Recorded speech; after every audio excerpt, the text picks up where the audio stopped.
fez. Então, eu estou confundindo de pessoa. Na época o pessoal era clandestino. Não era Cacareco, não. Então, o Tenório, eu que confundi. Cacareco aqui era um hipopótamo que um dia foi... Quem queria votar nulo, votava no Cacareco. Já está no ar, mas não entrou ninguém ainda. Né? Podemos aguardar mais 2 minutos, mas já está gravando, vai ficar gravado depois lá na nossa plataforma. Tá bom? Tá bom, é só um esquenta. A gente queria agradecer, poxa, super obrigado aí por participar. Somos jornalistas. Esse é um grupo criado pelo Jorge. Jorge já contou para o professor. Podemos chamar de senhor, você, isso a gente. Você que disfarça aí, disfarça a minha idade. O Lacerda falava. O Lacerda foi enfim, polêmico, mas ele tinha umas regras. Ele falou assim: a gente não pode aceitar mais que um cafezinho jornalista do convidado e tratá-lo de senhor, né? Mas isso também anos 60, né? Já mudou muito, né? Mudou muito. Já estamos entrando aí, já estamos com 3 pessoas. Então, vamos dar início, então, ao segundo dia de entrevistas do seminário online Militares de Volta ao Poder. Dessa vez, o nosso entrevistado é o professor Daniel Arão Reis, que é professor de História Contemporânea da Universidade Federal Fluminense e autor de mais de 14 livros, né? Eu já tenho vários livros dele, não posso deixar de mostrar esse aqui, que é Imagens da Revolução, uma edição de 1985, que, por incrível que pareça, eu comprei num sebo, Bruno, mas eu consegui depois o autógrafo do professor. Porque eu sou fã dele, de um livro que chama 1968, A Paixão de uma Utopia, que tem texto dele e fotos do Pedro, muito bom o livro. Né? Nós hoje, nesse dia, vamos tratar do tema do retrocesso político, que representa a presença maciça de generais e de militares no primeiro, segundo e terceiro escalão do governo Bolsonaro. Para fazer essa entrevista está com a gente o Bruno Tis, que é o nosso colunista, o nosso curador, o nosso mentor e professor. Fala aí, amigo. Não, só faltou dizer o seguinte: com o Bruno Tis nada nos faltará, né? Olha, é um privilégio ter o professor Daniel, enfim, um craque, é uma pessoa da mais alto gabarito intelectual, extremamente honesto intelectualmente, tem um trabalho de pesquisa, um trabalho literário, enfim, e é uma pessoa muito especial. A gente está muito feliz de tê-la nesse momento para nos ajudar e ajudar as pessoas que estão em torno da gente, nos ouvindo, interagindo e compartilhando o que está sendo produzido, a entender esse momento que a gente vive, porque a gente sabe como pensa o Rodrigo Maia, a direita, o centro, a esquerda, o centrão, o baixo clero. Agora, a gente achava que sabia, que tateava como pensavam os militares, a gente estava mais tranquilo, era onde a gente imaginava que não viria problema, e é de onde realmente a gente está. Gerou uma insegurança muito grande, está todo mundo muito inseguro, e a pergunta é um pouco nessa linha, quer dizer, tem gente que diz que o golpe já foi dado com a destruição, né, por dentro da democracia, quer dizer, quando você não nomeia ninguém para a saúde, quando você deixa a superestrutura da educação na mão de uma pessoa semi-letrada, quando você trata a questão ambiental como se fosse, enfim, um contrabando, né? Quando você coloca negacionistas para cuidar de direitos humanos, enfim, essa balbúrdia toda que a gente está vivendo, né? Então, eu queria primeiro saudar a presença e ouvir do professor. O golpe já foi dado, os militares estão aí para isso. Em que momento a gente está? Que momento a gente está vivendo? Olha, em primeiro lugar, sou eu que agradeço ao convite. Eu penso que essas iniciativas de debates têm se multiplicado e eu espero bem que depois que isso seja um legado positivo da pandemia, né? Depois que a pandemia acabar, nós temos todas as condições técnicas de manter esse tipo de diálogo, que a gente só tem travado por causa da pandemia, mas que a gente poderia estar imerso nele já há muito tempo, né? Então, eu faço votos para que vocês se mantenham nessa brecha aí e estou disposto a participar aqui de diálogos com vocês. Em relação à pergunta que você fez, Bruno, eu diria, eu acho que não. Acho que a gente ainda não está ainda sob as asas escuras, né, sombrias de um golpe, né? eu penso que a sociedade brasileira elegeu, por maioria, um cidadão de extrema-direita e criou-se uma contradição, porque realmente a grande maioria, a meu ver, não é de extrema-direita. O Bolsonaro representa um nicho que aí há uma discussão que vai de 12%, 15%, 20%, e eram as intenções de voto que ele tinha em agosto de 2018. E uma série de circunstâncias que a gente pode discutir aqui, eu penso que realmente ainda falta a nós melhor discutir, tenho elaborado em relação a isso, inclusive já fiz um artigo publicado lá pela revista Ibero-Americana, da PUC do Rio Grande do Sul, reflexões sobre o bolsonarismo, né? Eu acho que ainda nos falta muito compreender melhor esse animal, né? Para podermos, inclusive, lutar contra ele e superá-lo, eventualmente. Mas eu acho que criou-se essa contradição. É um homem de extrema-direita no poder e que não tem bases de extrema-direita para empreender as suas políticas. Isso cria uma tensão permanente no ambiente político institucional brasileiro. Felizmente, as forças democráticas começaram a se mobilizar, né? Tivemos aí dois episódios muito alvissareiros, o Manifesto à Nação, assinado por centenas de intelectuais de diversas famílias políticas, e tivemos as manifestações lá no Rio Grande do Sul, no fim de semana em São Paulo, promovido pelas torcidas de futebol. Também tivemos manifestações aqui no Rio, na praia de Copacabana. Quer dizer, então você vê já um processo de movimentação para, evidentemente, obstar esse eventual golpe, porque não há dúvidas que o Bolsonaro, as suas concepções são concepções autoritárias e que só podem ser realizadas através de golpes contra a democracia. Agora, para pensar esses golpes, eu penso que nós não devemos esperar o padrão antigo, clássico, né? Os tanques na rua, e tudo, né? Como foi o de 64. Né? Eu penso que o autoritarismo aqui tende, se não houver resistência, a crescer por dentro das instituições, como tem ocorrido, por exemplo, em outros países do mundo. Essa vaga nacionalista de direita autoritária que percorre o mundo todo. Uhum. E tem dois exemplos desse tipo de crescimento do autoritarismo por dentro das instituições, que são os casos da Hungria e da Polônia, em que você teve ali um processo de concentração de poderes cada vez maior na mão do executivo, levando a uma situação que já algumas pessoas na Europa falam de ditadura ou de quase isso, né? Mas, enfim, um processo que vai corroendo por dentro as instituições democráticas e acaba você podendo alcançar no limite uma casca democrática, mas já sem conteúdo, né? Então, eu penso que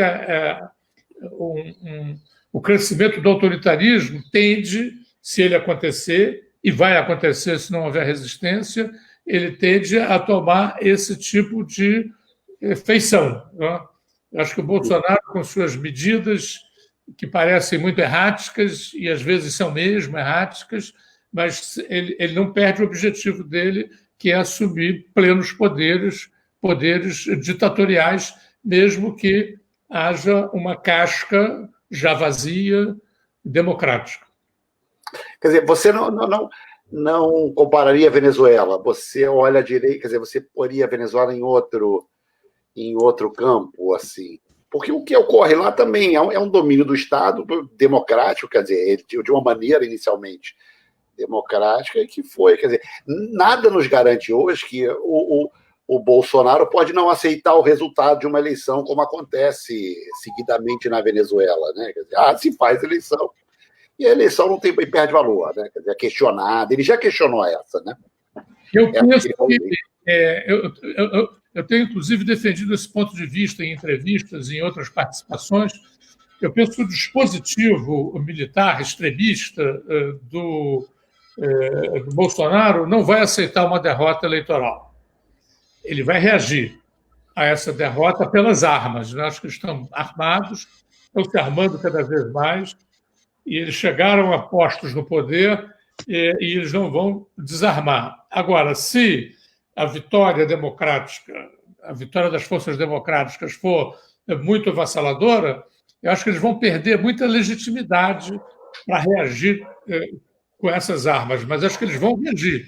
Eu faço um paralelo com os órgãos de segurança, que no final dos anos 70 e início dos anos 80, insatisfeitos com os rumos da democratização, apesar dela ter um processo bem lento, bem gradual, estavam inconformados com isso, e como a gente se recorda, os mais velhos, ou quem estuda história sabe muito bem disso, eles andaram jogando bombas, matando gente, né? E eles eram bem menos organizados e poderosos que são hoje os adeptos do Bolsonaro. Então, eu penso que a gente tem que se preparar, tem que se precaver e tem que acumular forças, porque, ao meu ver, quanto mais a vitória, o avanço das forças democráticas for compacto, né, for majoritário, mais condições nós teremos de neutralizar ou enfraquecer esses arrancos aí que certamente virão em caso de derrota eleitoral em 2022 ou em caso que a crise se aprofundar.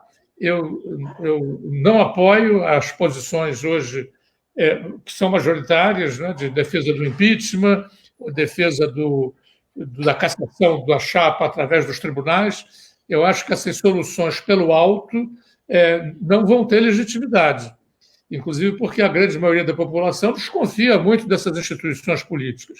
Eu acho que o que cabe às forças democráticas é lutar para que seja aprovado no Congresso um plebiscito revogatório.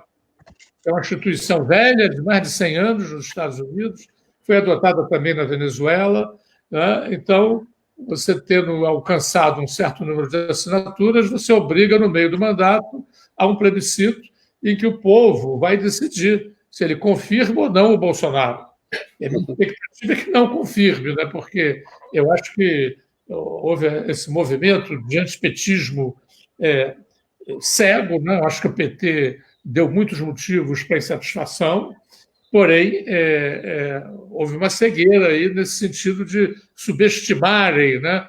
Houve muita gente de centro, houve muita gente de esquerda que se absteve, né? E houve muita gente de centro e centro-direita, democráticos, que acabaram votando no Bolsonaro, imaginando que ia ser fácil domá-lo, domesticá-lo. E agora estão amargando o arrependimento de ver que o homem, né, é que nem aquele centauro, como o Nelson Rodrigues dizia, né? É um centauro, metade cavalo e a outra metade também. o Bolsonaro é um tipo inteiramente descontrolado, né? Quer dizer, é ilusória a ideia, alguns chefes militares também tiveram essa ideia, né, de que iam domá-lo, e isso não vai ser conseguido. E, a meu ver, só vai ganhar legitimidade ampla a ponto de neutralizar, ou pelo menos enfraquecer, resistências armadas da extrema-direita. Ele não fala tanto em povo, então vamos entregar ao povo a decisão se o povo o confirma ou não.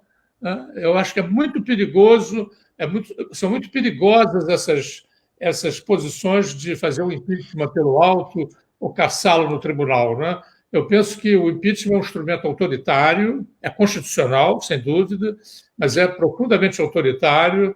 Foi uma invenção lá dos pais da pátria da Revolução Americana, que formularam o impeachment para controlar eventuais demagogos, eventuais pessoas que fossem eleitas pelo povo contra as elites. Então, as elites se mancomunavam e derrubavam o cara. A gente pode ver, atualmente, os prefeitos e os governadores ameaçados de impeachment, isso se multiplica toda hora, de modo que as pessoas eleitas para os cargos executivos ficam inteiramente reféns das respectivas câmaras que exigem cargos, exigem posições no governo, senão impeacham os prefeitos, né? E os prefeitos estão sempre de direita, de centro, de esquerda, quase que sendo obrigados a comprar né, direto ou indiretamente, vereadores, deputados estaduais ou deputados federais para escapar do impeachment. Eu acho que as forças democráticas têm que lutar pelo plebiscito revogatório, que aí o povo é que tem o direito de definir se vai confirmar a escolha feita 2 anos antes ou se vai exigir a derrubada da chapa toda, né, e novas eleições num prazo determinado. Na Venezuela, esse procedimento chegou a ser adotado e o Chávez, inclusive, em certo momento, se submeteu a ele e ganhou, né? Lá nos Estados Unidos, aí a imprensa de direita dizia que esse negócio de plebiscito revogatório é uma coisa de totalitários, mas isso é falta de informação ou má fé, porque o plebiscito revogatório é uma instituição velha de mais de 100 anos nos Estados Unidos e muitos prefeitos e governadores já foram derrubados através de plebiscitos revogatórios, né? Quer dizer, então, é uma instituição, a meu ver, democrática e que pode dar uma legitimidade maior a essa oposição democrática crescente que está em curso no Brasil. Professor, o nosso leitor, nosso amigo Kleber Landalutes, pergunta se o senhor acha que o Bolsonaro teria poder militar suficiente para fechar o Supremo Tribunal Federal e o Congresso. Pois é, isso aí está sendo matéria de muitas especulações e controvérsias, né? Os nossos próprios pesquisadores da caserna, né, da história militar, têm dúvidas sobre isso, né? O que a gente anota em termos objetivos é a participação de 2.000 e tal militares de reserva e da ativa em postos do aparelho de Estado, né? Quer dizer, é uma ocupação inédita. Alguns falam até que nem na ditadura militar essa coisa obteve essa dimensão. Porém, há muitas dúvidas, há muitas controvérsias em relação a se ele vai ter esse poder, né? O Bolsonaro e seus filhos, desde sempre, foram pessoas conhecidas por serem bravateiros, né? Quer dizer, fazem bravatas a toda hora e isso muitas vezes intimida e assusta. Não há evidências de que ele vai conseguir, né, as Forças Armadas para dar um golpe do tipo clássico, mas ele pode conseguir o apoio delas para fazer aquilo que o Viktor Orbán fez na Hungria, né? Mas também lá ele está enfrentando oposições muito fortes, tanto internas, né?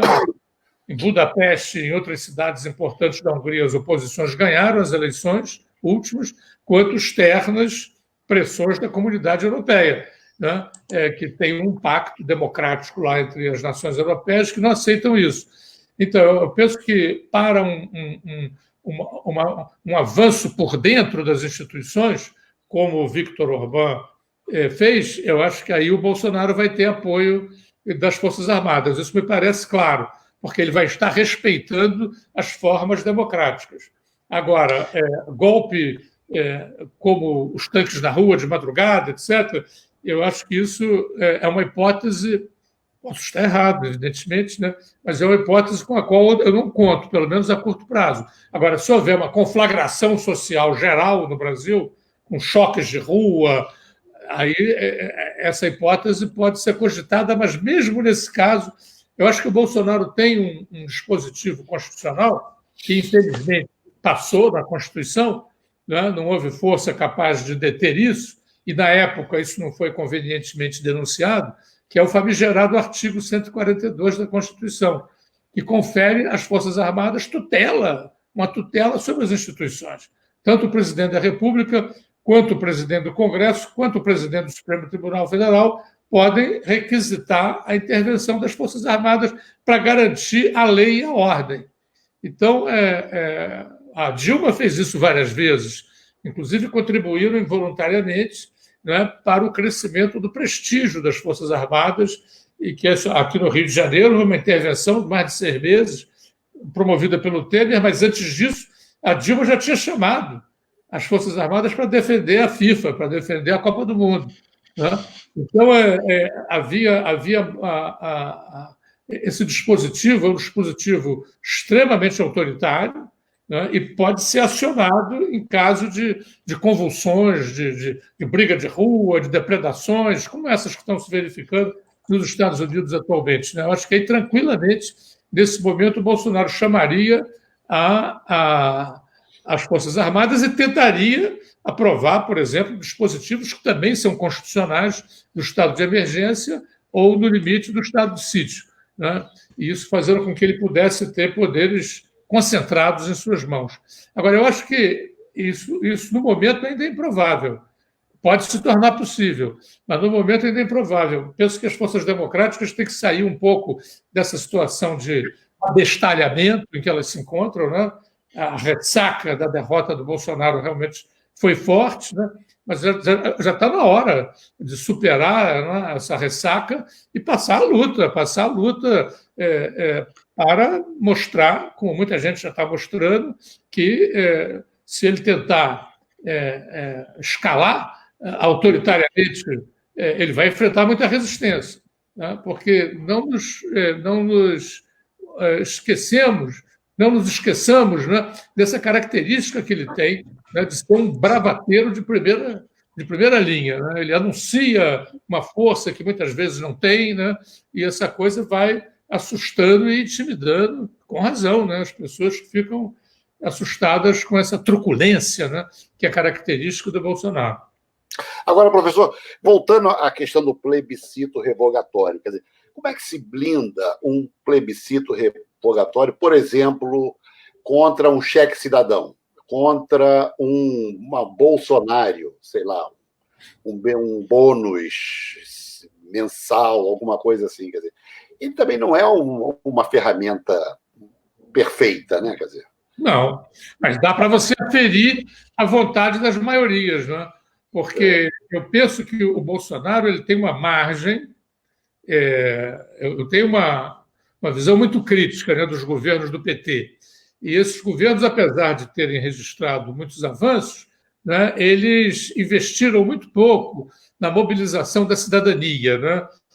As reformas deles sempre foram muito impactantes do ponto de vista de transformar as pessoas em consumidoras, mas não em cidadãs. Isso enfraqueceu muito a sociedade civil, digamos assim. Então, eu penso que essa insistência com que o Lula falava, a mãe do PAC, a Dilma vai cuidar de vocês, só fez enfatizar essas tendências históricas que existem no Brasil, né, das pessoas olharem para o Estado à procura das benesses e da solução dos seus problemas.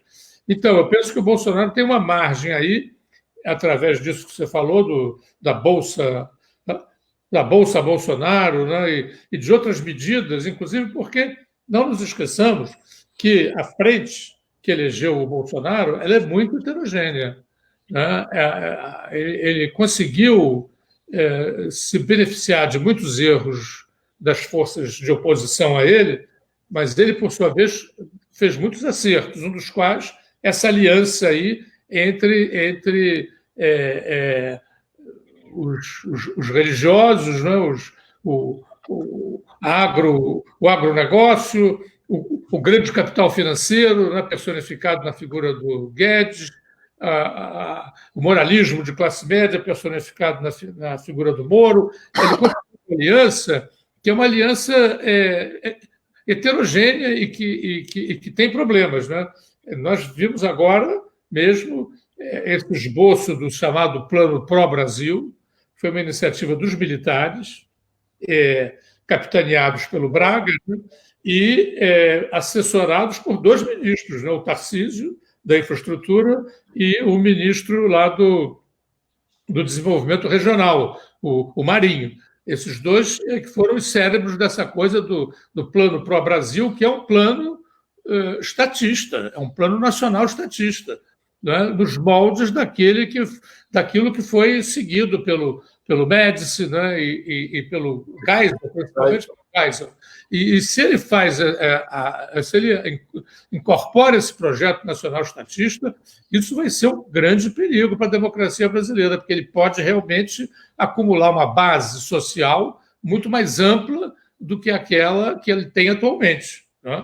Ele pode crescer nos segmentos populares. Aliás, só porque deu esse auxílio, pequeno, mas precioso, para quem está numa situação difícil, né, ele já conseguiu compensar a popularidade que ele tinha nos setores médios e altos da sociedade, ele compensou com apoios nas camadas populares que acham que o auxílio foi o auxílio dado pelo Bolsonaro. Né?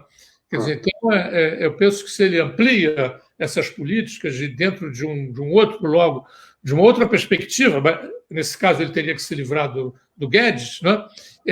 Você teria aí um quadro muito preocupante, muito mais preocupante que o atual, a meu ver, porque você teria uma extrema-direita executando uma política que é uma política que tem ressonância na sociedade, e não apenas nas elites e nas classes médias, mas também nas camadas populares.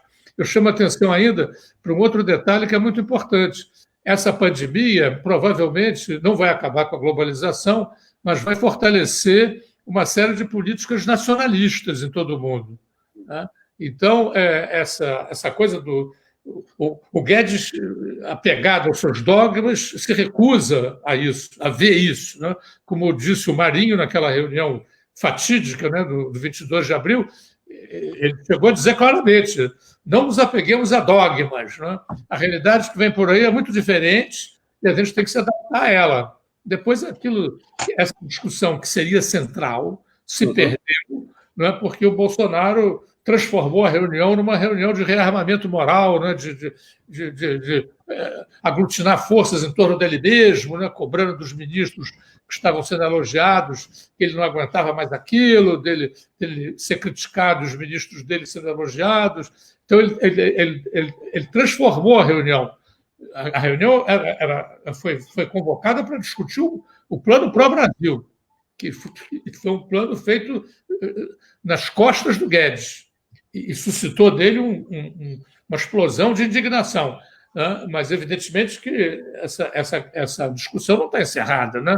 E, na medida em que a pandemia vai terminando e as políticas nacionalistas vão crescendo cada vez mais, é possível que isso inviabilize as políticas que o Guedes personifica. E isso pode alterar a correlação dentro do governo e o governo empreendendo políticas nacional-estatistas com ressonância, inclusive, popular, vai criar um problema muito sério, né? Porque a gente vai ter um governante de extrema-direita com apelo popular. Olha, voltando assim a uma questão também inicial, você fala que, realmente, quer dizer, numa situação de impeachment, eu concordo, há uma desconfiança dos fóruns políticos, existe uma desconfiança generalizada que leva a esse impeachment, tanto que em algumas situações eles estão à venda, né? Quer dizer, você compra lá 30 votos, 20 votos, você negocia, vira um balcão, vira um business, né? Dizem que, inclusive, o Bolsonaro está comprando caro, né? Quer dizer, que aquilo é business, que o legislativo no Brasil se tornou uma bolsa e você vai lá, negocia lá, os lobbies estão todos ali e tal. Enfim, aquelas pessoas foram eleitas, representam instituições. Agora, quer dizer, como é que a gente fortalece o sistema representativo para evitar esse tipo de coisa? Que eu acho que é a questão central, né? Quer dizer, como é que a gente confia? Quer dizer, qual é a mágica, se há que a mágica, além da educação, que a gente sempre volta para esse ponto, para fortalecer as instituições, para elas se tornarem. O próprio STF há uma desconfiança, né? De setor da elite, dos setores mais populares, da esquerda, da direita, que aquilo ali é um jogo, enfim. Como é que a gente melhora a representatividade da população? Eu acho que essa é uma excelente pergunta. Eu acho que o desafio não é apenas resistir aos avanços autoritários do Bolsonaro. Isso, evidentemente, é uma coisa essencial. Mas eu penso que, para esse movimento ganhar força, ele tem que agregar à resistência uma proposta alternativa de reconstrução democrática. A nossa democracia precisa ser democratizada, porque é uma democracia que registrou muitos avanços aí, em função da nova Constituição de 1988, mas é uma democracia ainda que oferece espaços mínimos de participação, né? As nossas elites jurídicas e políticas vivem no mundo da Lua, né? No mundo de Brasília, todos chamam com razão uma ilha da fantasia, né? Com mordomias e salários e privilégios de todo tipo, completamente ofensivas, né? Ao padrão de vida mediano do povo brasileiro. Então, eu penso que você, na perspectiva da luta democrática, o plebiscito revogatório, inclusive, é uma dessas novos dispositivos, né? E que se remeteriam ao povo e não às próprias elites, né? Eu acho que a gente tinha que imaginar, né? Tem circulado muitas propostas nesse sentido, né? Diminuir os mandatos, né? Estabelecer tetos para as mordomias, estabelecer mandatos para os ministros do Supremo Tribunal Federal. Uma grande reforma já foi feita pelo Supremo, né? Que foi proibir as empresas de financiar os partidos, né? Isso já foi um grande avanço, mas é preciso que a gente complemente. Por exemplo, a Constituição ela chegou a aprovar uma cláusula de lei prevendo a participação das pessoas, né? Inclusive, a lei da ficha limpa acabou sendo aprovada por uma pressão da sociedade. Eu penso que esses mecanismos de participação têm que ser aumentados, têm que ser melhorados qualitativamente, de forma que você crie uma plataforma, né? A renda básica, né? Eu acho que a gente tem que também... A democracia não é só ter instituições políticas democráticas, mas ter também uma vida social, cultural e econômica democratizadas, né? Então, eu penso que a renda mínima é uma velha questão, né? Uma velha proposta defendida lá pelo Suplicy, né, de São Paulo, e que você tem que integrar isso, né? O imposto sobre grandes fortunas, que é previsto na Constituição, e que nunca virou lei ordinária, né? O imposto sobre lucros na Bolsa de Valores, né? Então, você tem um conjunto de medidas, a meu ver, que tem que avançar junto com a resistência democrática. Ou seja, a gente quer resistir à ofensiva autoritária, mas para reconstruir a nossa democracia. Evidentemente. Você não anima as pessoas. Eu vou me meter numa luta e arriscar minha vida no limite. Para que exatamente? Você tem que fazer. Nos anos 80, mesmo que houvesse poucos indícios nesse sentido, mas como estava saindo daquele tempo de ditadura tão longo, havia uma esperança muito grande na população brasileira. Uma esperança muito grande de que a gente conseguiria realmente construir uma sociedade justa, solidária, democrática, né? Dois grandes partidos surgiram animados por esse ideário reformista, né? O PT do início dos anos 80 e o PSDB. Mas, com o tempo, esses dois partidos se tornaram... eles abandonaram a sua vocação reformista e se converteram em gestores da ordem, né? Então, quando o sistema começou a virar saco de pancadas, eles eram os principais gestores do sistema, foram naturalmente impactados pelo desgaste. Então, eu acho que, para resistir a esses avanços autoritários, a gente precisa construir um projeto alternativo, propostas alternativas, de modo que as pessoas se sintam encorajadas a lutar, porque não se trata só de tirar o Bolsonaro para botar o Temer, né? Se trata de realmente remodelar um sistema. Eu acho que isso... Não, plenamente de acordo. Quer dizer, eu vejo ali o campo da direita, o campo da esquerda. Agora, eu sinto falta de um choque de bom senso. Onde é que está o campo da razão, né? Quer dizer, se a gente tiver um campo da razão, está todo mundo hoje realmente... é pouco o que você diz, eu concordo, é pouco lutar para tirar um presidente. Quer dizer, se você não tiver um projeto de país, de nação, um projeto sistêmico, né, que olhe realmente a população, enfim, olhe o país, né? Eu estou absolutamente de acordo. Quer dizer, o Chico Buarque ele propôs para o Lula, na época, o Ministério do Vai da Merda. Né? Ele advertia o seguinte: era mais uma questão de proteção. Ele falou assim, pô, não faz isso, você sabe que isso aí não vai funcionar. Né? Vai dar merda. E dava. Né? E eu acho que agora realmente a gente está quer dizer, a gente está tomado pela irracionalidade. Né? O campo da razão ele submergiu, se é que ele existiu, né? Quer dizer, ele foi submergiu, sumiu. Então a gente não é difícil você travar uma discussão, quer dizer, com consequência, né? Olhando um pouco o day after desse mundo, realmente, você atrair toda a população para tirar, destituir um sujeito é pouco, né? Pois é. Um outro aspecto muito importante seria acabar com esse negócio da reeleição. Isso foi uma coisa inventada pelo FHC, ele comprou uma parte do parlamento para aprovar para ele mesmo, né? E depois isso se estendeu pelo país todo como uma praga. É diretor de escola que quer ser reeleito, o reitor da universidade que quer ser reeleito, todo mundo quer ser reeleito. Quando o cara entra, né, você já tem aquela perspectiva. Eu vou fazer todas as manobras possíveis para assegurar a minha reeleição. Isso foi uma grande falha do PT quando assumiu o poder. Ele podia perfeitamente ter proposto uma reforma política que envolvesse, entre outros aspectos, mas ele não quis nem propor o fim do financiamento privado das eleições. Isso acabou sendo imposto pelo Supremo Tribunal Federal.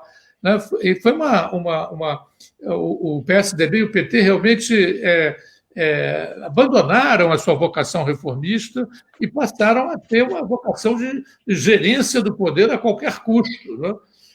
E o resultado foi esse, que a gente entrou numa situação em que pareceu a muitos que a solução seria o Bolsonaro, subestimando aí Bem, evidentemente que ele foi muito protegido, né, pela grande mídia, que estava convencida de que ia domá-lo, né, de que ele era um cavalo domável, e ele foi protegido durante as eleições. Né?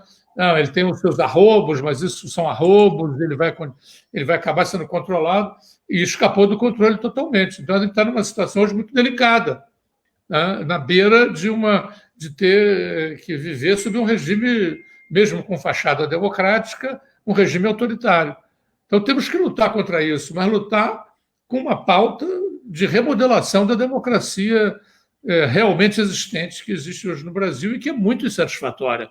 As pessoas estão muito insatisfeitas com a situação de insegurança que vive. A corrupção é uma chaga, não é, que foi... Você vê agora os hospitais de campanha do Rio de Janeiro, quer dizer, os caras numa pandemia, né? Os caras ficam de querer roubar, é uma degeneração, né, muito violenta. Isso, há muito tempo, deixou de ser uma pauta exclusivamente da direita. Aqui no Rio, muitas vezes questiona, isso é uma pauta udenista.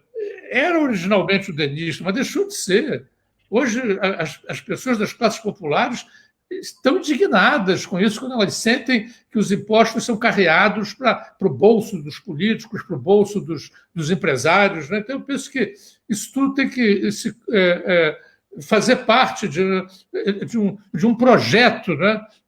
Vamos salvar a democracia para remodelá-la, para reconstruí-la, para democratizá-la. Né? Acho que se a gente conseguir isso, a gente consegue empolgar de novo as pessoas, e consegue empolgar a juventude.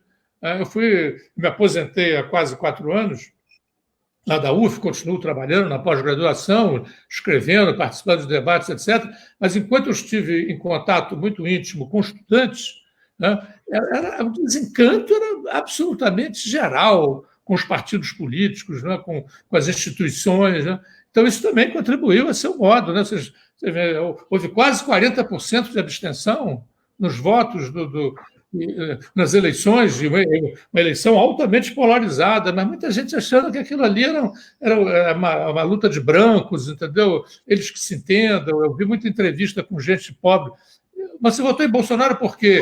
E o cara disse, eu votei nele porque queria mudar. Pô. Se ele não for bem, daqui a 4 anos eu tiro, eu voto em outro, né? Então, há muitas anedotas de quem participou na campanha eleitoral, e eu conto sempre uma que é muito expressiva, né?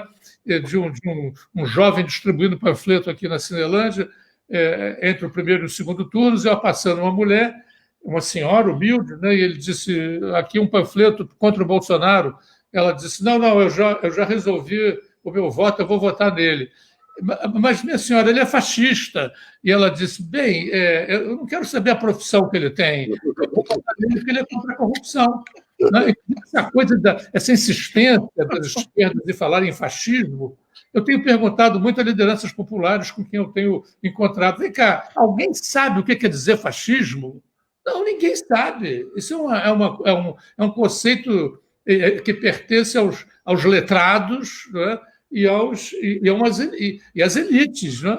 De resto, ninguém sabe o que quer dizer isso. Por que a gente não fala em antibolsonarismo? O homem existe, as pessoas estão vendo que ele existe, estão vendo as arbitrariedades que ele está cometendo, as ameaças que ele está fazendo. Por que recorrer a um termo que, inclusive, conceitualmente, há toda uma polêmica, se ele é aplicável ou não, mas, independentemente da discussão conceitual, vamos para a prática. É efetivo esse termo? Mobiliza? Né? Depois da Segunda Guerra Mundial, o nazifascismo foi devidamente, muito justamente, demonizado e, ao longo dos anos, 20, 30 anos, aquilo permaneceu, mas já tem 75 anos que acabou a Segunda Guerra Mundial. Né? Continuar falando, vamos lutar contra o fascismo, isso tem que efetividade concreta? Né? Eu me pergunto sobre isso. A gente não tem que ser anti, a gente tem que ser pró. Devemos ser a favor da remodelação e da democratização da democracia. Devemos ser a favor da reconstrução democrática. Devemos assumir as forças democráticas que conciliamos com a degeneração do sistema democrático brasileiro. E agora nos propomos a reconstruí-la, porque Bolsonaro não vai reconstruir, vai acabar liquidando com ela. Então nós temos que reconstruí-la. Essa é a nossa responsabilidade enquanto forças democráticas. Não basta para mim, né, fazer o antes, embora isso seja importante, evidentemente, isso é essencial, mas tem que ser complementado com alternativas credíveis, factíveis e empolgantes, né? Em que realmente a gente consiga fazer a juventude voltar à luta política, fazer as pessoas voltarem à luta política, se interessarem como se interessavam nos anos 80 do século XX, né? Naquela campanha das diretas maravilhosa, né? Você tinha ali multidões favoráveis à democratização do país.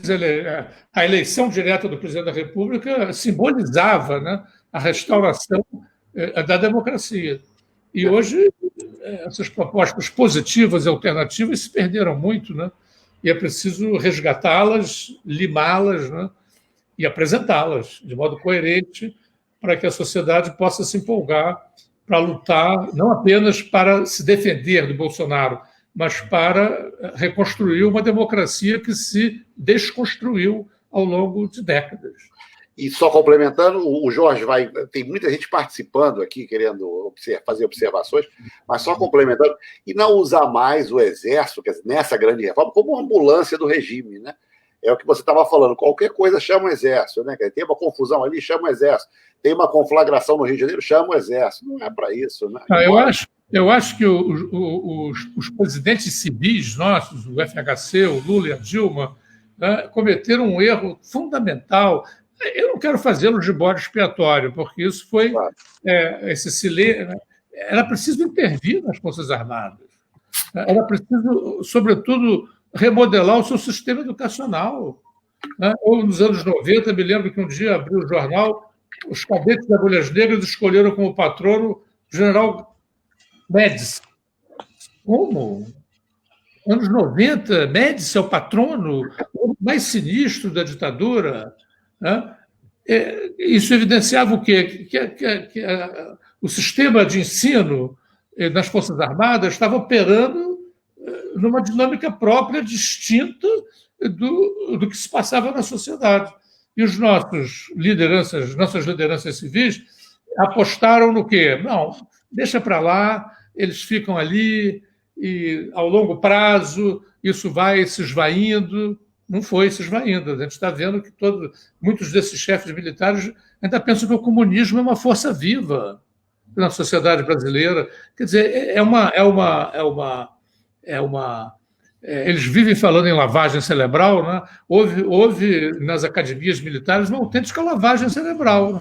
Quer dizer, me lembro que houve uma vez lá no Rio Grande do Sul uma professora civil do Colégio Militar lá de Porto Alegre que se recusou a dar aula de história, dizendo que em 64 tinha havido uma revolução democrática. Ela foi expulsa do colégio pelos militares, houve um escândalo, mas logo abandonou-se o escândalo, né? Abafou-se o escândalo e continuou tudo antes como o quartel da Abrantes. Né? Quer dizer, então, essa gente toda, essa oficialidade toda foi formada, né, na luta contra o comunismo, numa perspectiva de Guerra Fria, né, aquela coisa de que são os salvadores da pátria, são os mentores do país, são as pessoas honestas no país, que podem realmente... São os únicos que entendem o país, que era uma mentalidade que vinha lá do início da República. Né? E a nossa democracia foi inteiramente incapaz de intervir, de dialogar, de chamar, inclusive, os militares. Vem cá, vamos discutir as suas posições, as suas funções num regime democrático. As eleições se passavam no Brasil, né? Ninguém falava dos militares. Um dia, um americanista, um brasilianista, até debochou disso. Puxa, esse país não tem militares? Deles. Ninguém fala deles. As eleições se passavam, se alternavam no poder, se insultavam. Ninguém falava dos militares. Estavam ali encolhidos, remoendo seus ressentimentos, né?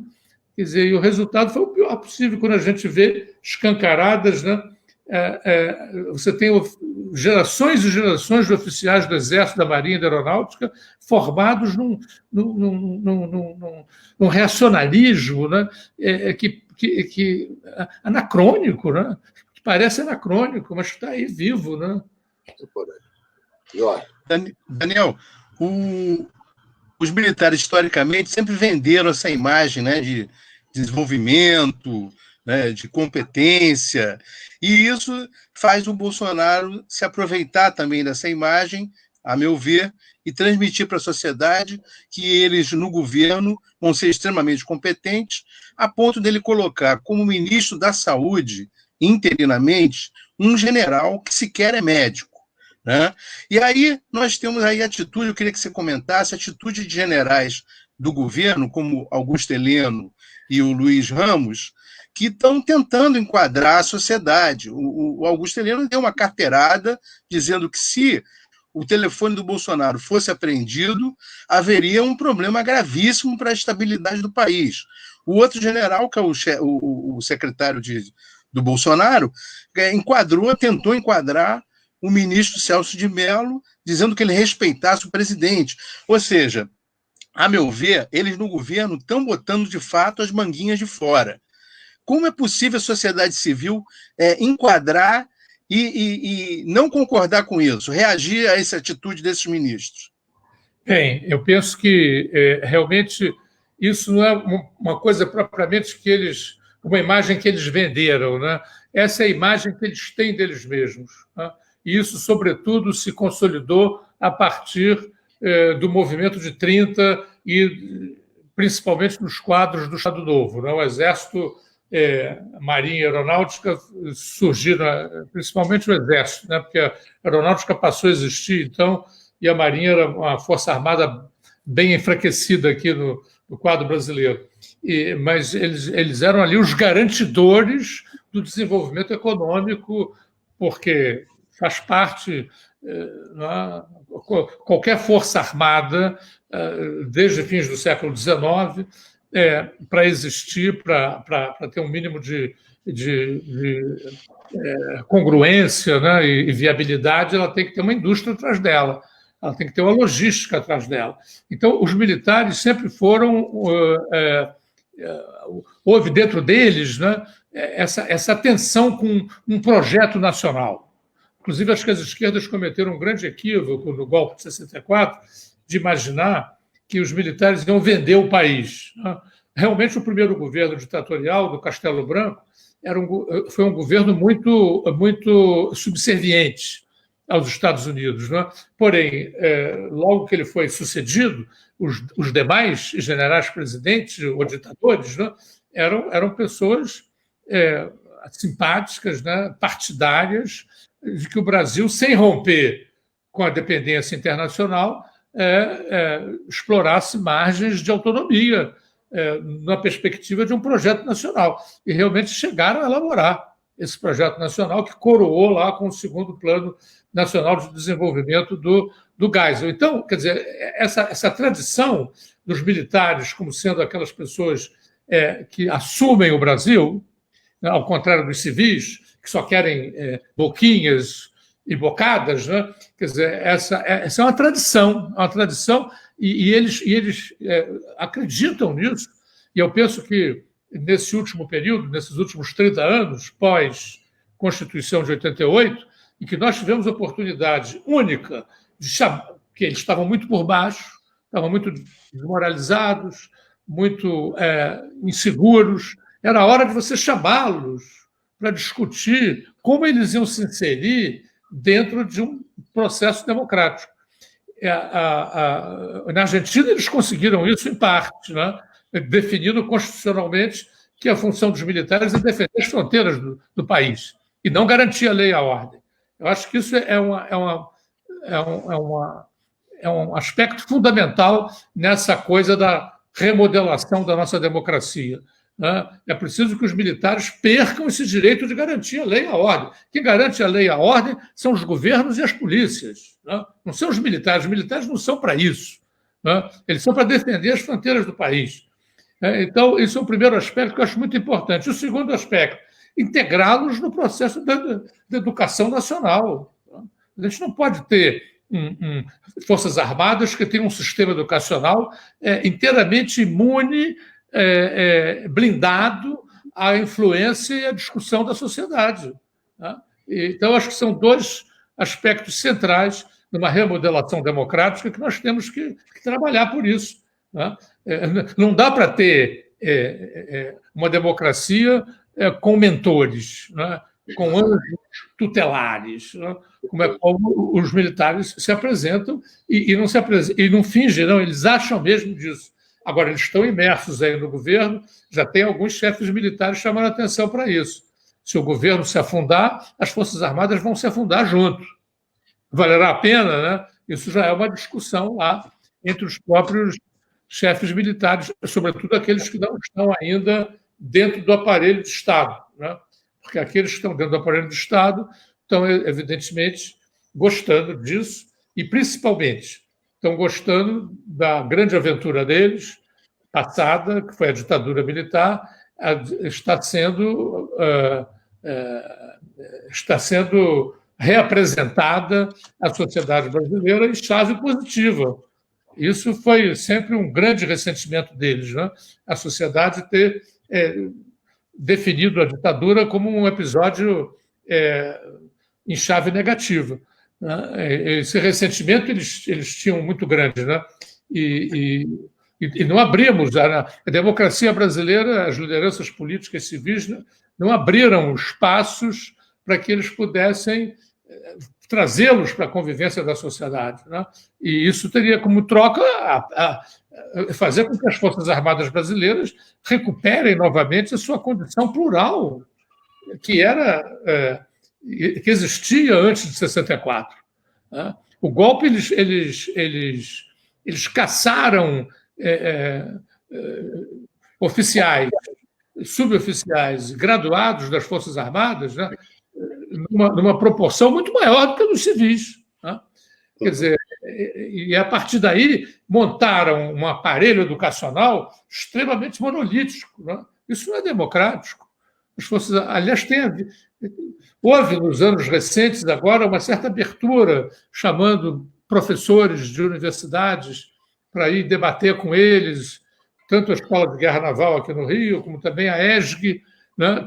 Mas foi uma coisa muito limitada, e boa parte dos professores civis que iam lá ficavam meio intimidados, né? E não abriam a discussão. Né? Só que você tem aí um quadro muito preocupante e antidemocrático. Nós não podemos ter forças armadas tutelares, né? E não podemos ter forças armadas com um sistema educacional completamente fora de controle dos governos eleitos democraticamente. Não é possível. Né? Perfeito. Agora, Daniel, professor,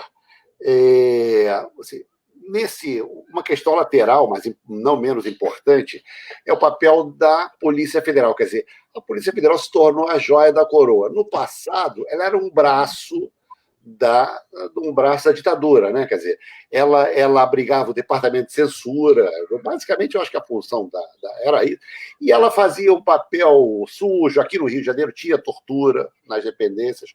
Eu e o Jorge, no Jornal do Brasil, cobrimos, no início dos anos 80, situações de, enfim, terrível, tinha cobra, enfim, tem casos e mais casos, e ela se profissionalizou, tornou-se a joia da coroa, ganhou uma certa independência, uma boa independência, métodos de investigação de bastante qualidade, a ponto do ex-ministro Jungmann falar outro dia que, olha, que ele, como ex-ministro, ele conheceu bem aquele por dentro, e o seguinte, olha, está entre as melhores polícias do mundo, polícia judiciária, a nossa Polícia Federal. Quer dizer, existe hoje, eu penso, é uma visão minha, que é muito mais assim, uma tentativa de cooptação e domínio do que de resolver um problema pontual da família Bolsonaro no Rio de Janeiro.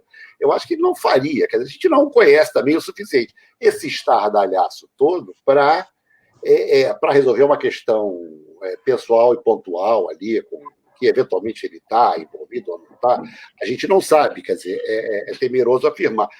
Mas, quer dizer, a chance hoje de cooptação e contaminação é grande, né, da Polícia Federal. Como é que você vê?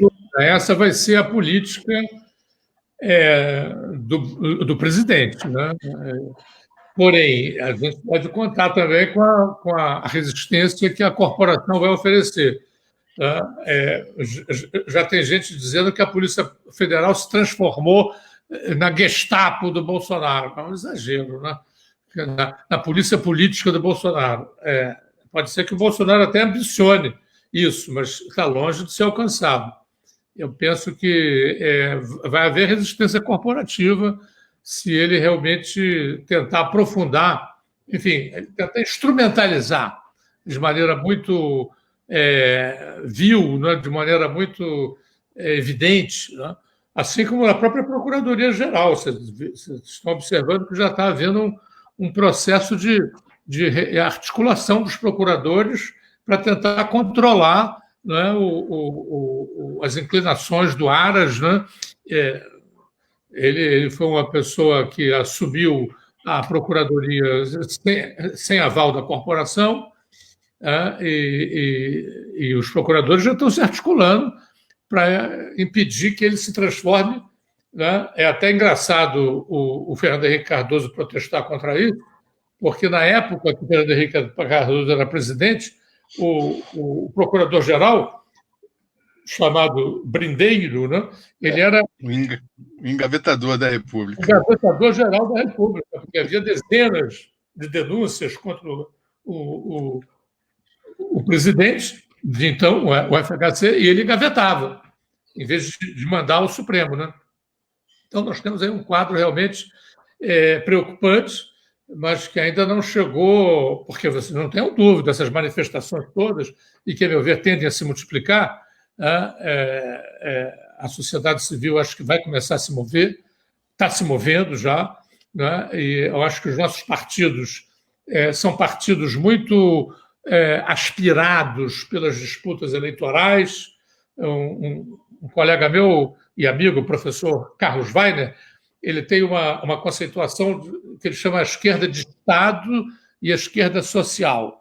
A esquerda de Estado é aquela formada por todas aquelas lideranças e partidos que estão completamente tomados pelas disputas eleitorais, pelas disputas institucionais, e que se desligaram completamente da sociedade.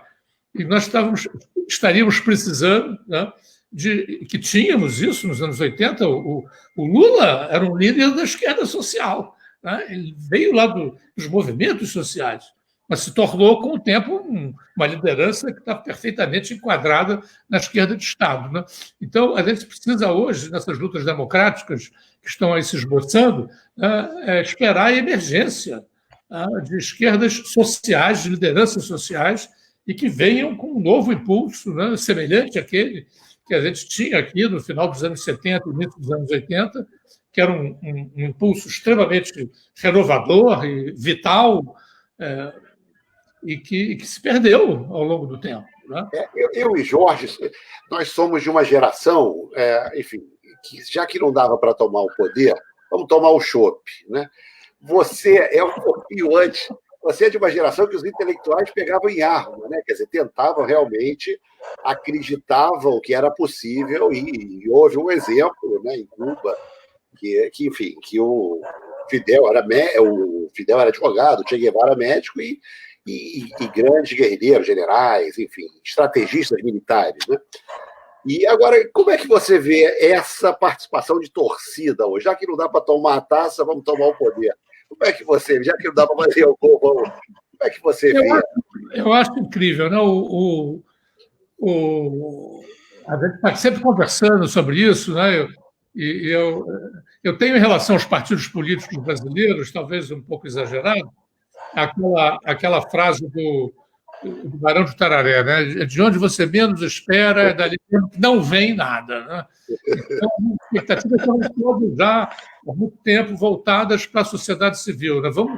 No Chile, na Colômbia, na Argélia, em muitos lugares do mundo, você tem esse brotar de movimentos sociais insatisfeitos com o sistema político, que o sistema político não representa.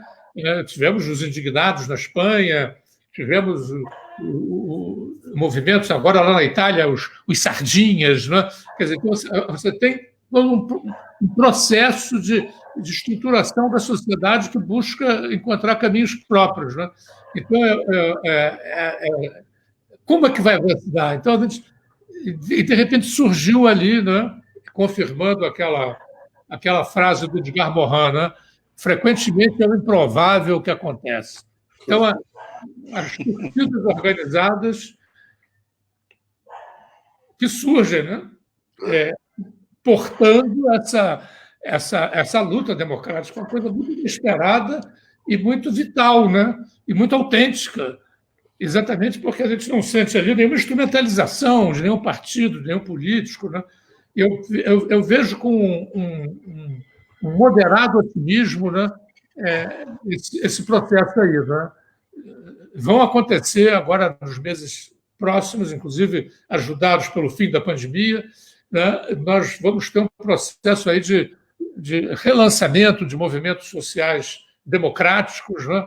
e que vão fazer aqueles que estão acalentando sonhos golpistas, né, pensarem muitas vezes, né, antes de partir para aventuras pouco vertebradas, né? Então, eu penso que... E eu levo fé, realmente, eu começo a acreditar que realmente venha daí, né? Venha da... Há algum tempo já eu falo aqui no Rio, por que a gente não faz um fórum, né? Um fórum da sociedade civil, unindo pessoas de vários partidos, né? Suprapartidário, com plataformas de mobilização social. Nós precisamos lutar pelos interesses das pessoas, né? Não devemos continuar naquela de esperar o Estado dar ou doar. Vamos lutar pelos interesses, né? Criar plataformas de lutas reivindicatórias. Vamos submeter o poder a pressões sociais, né, em torno de plataformas de reivindicações sociais e tentando elaborar esse projeto de renovação, de remodelação política, né, de democratização da democracia. Professor, a Sônia Castro Lopes, a nossa espectadora aqui, pergunta qual a sua opinião sobre esse movimento que está crescendo muito, chama Somos 70%. Acho excelente iniciativa, não é? Acho que é mais uma, né? Como você vê que umas coisas estão brotando, né? Acho que é uma excelente iniciativa. Acho que as forças democráticas estão se apropriando dos meios da internet, né, das mídias sociais, estão se apropriando cada vez mais, inclusive tem surgido instrumentos de controle das fake news. Houve uma pesquisa aí, 90% das pessoas estão assustadas com o negócio da fake news e veriam com satisfação leis que viessem controlar essas fake news. Então, você tem um processo, eu sou completamente favorável, acho que é por aí mesmo. Já recebi hoje uma mensagem a favor de, na quinta-feira, né, fazer um Black Thursday, né, uma quinta-feira negra em solidariedade ao movimento plurirracial, também, que é uma novidade extraordinária, extremamente alvissareira, né? A gente está vendo essas manifestações lá nos Estados Unidos, não são manifestações apenas de negros, né? Está vendo muita gente branca participando. Então, eu penso que essas e outras vão começar a brotar, porque realmente a grande maioria desse país é contra a extrema-direita. Eu até diria que a gente poderia botar tranquilamente, somos 80%. Né? Vamos limitar a força dessa extrema-direita, porque realmente ela tem uma força limitada. Foram circunstâncias muito específicas que precisam ser discutidas, autocriticadas, né? Erros muito numerosos cometidos e que levaram a esse homem, né? Que era realmente era muito improvável. Né? Aí o Edgar Morin acertou contra nós. Foi o improvável que aconteceu. O Bolsonaro ganhou as eleições. Quem que podia imaginar isso? Né? Em agosto de 18 ainda, ele tinha só 18%, 20%. Ninguém acreditava que aquele homem pudesse empolgar a população como realmente ele empolgou, mas ele não tem. Eles têm contra-atacado com hashtag, né? Nós somos 57%. Não, para ser mais honesto, eles deviam dizer nós fomos 57%, né? Porque agora eles não são mais. Eles vão cada vez perder mais se continuarem insistindo nessas políticas excludentes e arbitrárias, violentas, né? De extrema-direita. Bruno, temos mais alguns minutos aí, já encerrando, mas a bola está contigo aí para fazer mais uma pergunta para o professor. Eu só queria voltar, né, quer dizer, agradecer, enfim, a luz. A discussão é sempre muito, enfim, com o professor Daniel, elucidativa, surpreendente e leve dentro do possível, porque o momento é extremamente pesado, né? Eu endosso essa, e várias pessoas aqui que participam, que entraram na nossa discussão, endossaram essa sua proposta de ir além, de democratizar a democracia, né? A questão é só para a gente encerrar, quer dizer, qual é o passo inicial?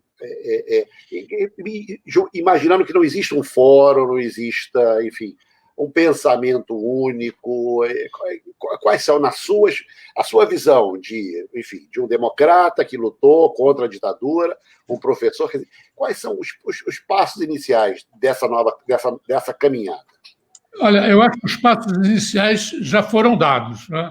A manifestação das torcidas em São Paulo, a manifestação aqui no Rio e lá no Rio Grande do Sul, para conter as manifestações bolsonaristas, as manifestações dos enfermeiros lá na Praça dos Três Poderes, as iniciativas de abaixo-assinados e de hashtags, né?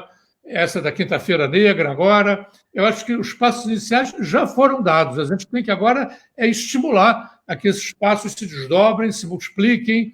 Eu acho que o fim da pandemia vai ser, embora os governantes nossos estejam de maneira muito irresponsável, né, querendo abrir logo, né, acho que isso traz um perigo de a gente ter um novo pico.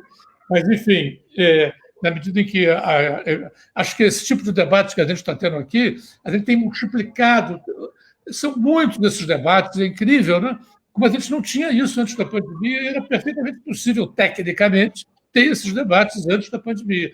Mas esses debates têm se multiplicado enormemente em todo o Brasil. Então, acho que tudo isso está formando uma massa crítica, né? Que ela já está desaguando nessas iniciativas.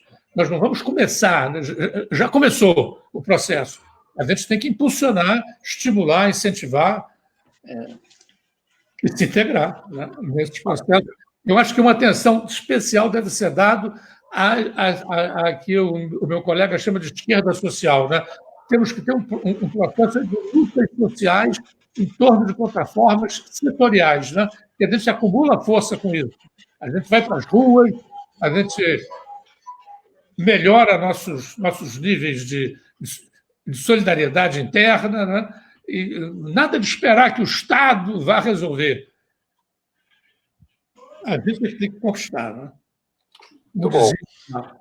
Bom, estamos poesia então que muito nos inspirou. Nada é dado, tudo é conquistado. Isso aí. Verdade, verdade. Bom, estamos encerrando o segundo dia de entrevistas no seminário Os Militares de Volta ao Poder. Quero agradecer ao professor Daniel Arão Reis, escritor, e também ao Bruno Tis, o nosso curador, por essa maravilhosa conversa, que eu ri muito aqui, professor, apesar do momento ser difícil, mas só tem um ótimo bom humor.